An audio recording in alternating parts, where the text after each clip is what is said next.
Assalamualaikum warahmatullahi wabarakatuh. Perkenalkan, kami dari kelompok 7 akan membuat video ini untuk tugas manajemen audit.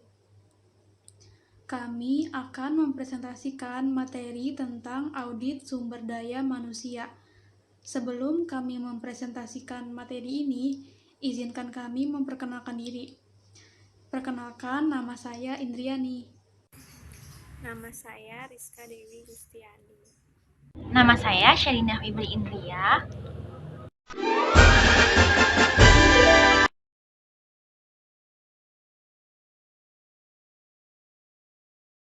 Baik, materi pertama yang akan saya bahas adalah pengertian dari audit sumber daya manusia.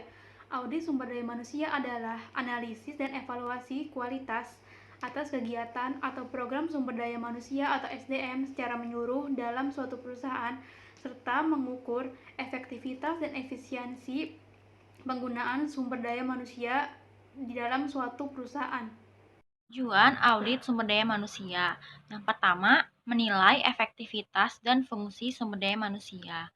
Yang kedua, menilai apakah program atau aktivitas sumber daya manusia telah berjalan secara ekonomis, efisien, dan efektif.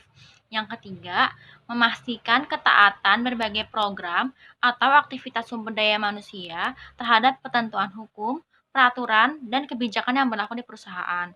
Lalu yang keempat, mengidentifikasikan berbagai hal yang masih dapat ditingkatkan terhadap aktivitas sumber daya manusia dalam menunjang kontribusinya terhadap perusahaan.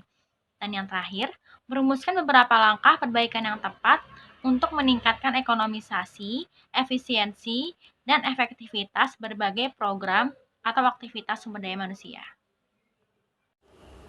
Manfaat audit sumber daya manusia yang pertama, mengidentifikasikan kontribusi dari Departemen SDM kepada perusahaan.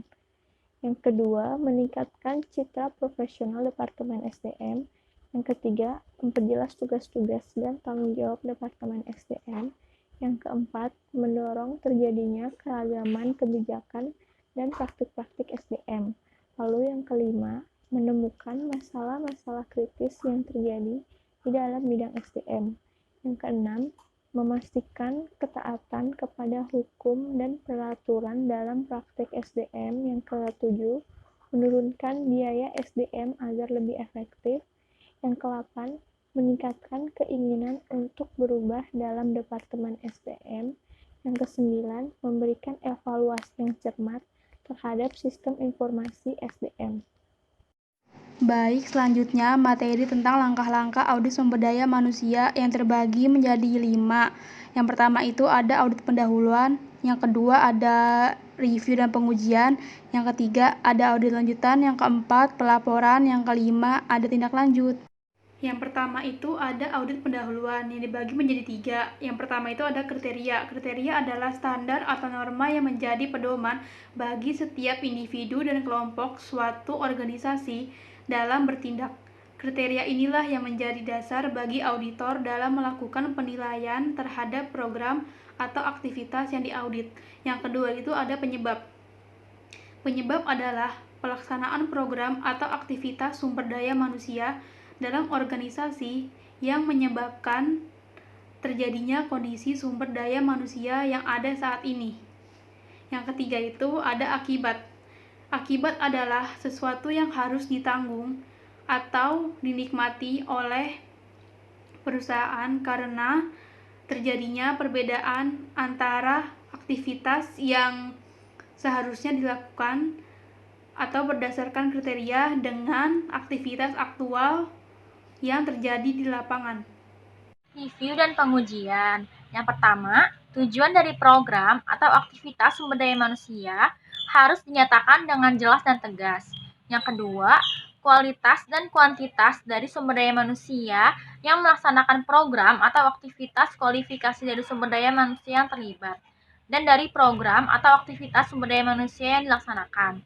Yang ketiga, anggaran program.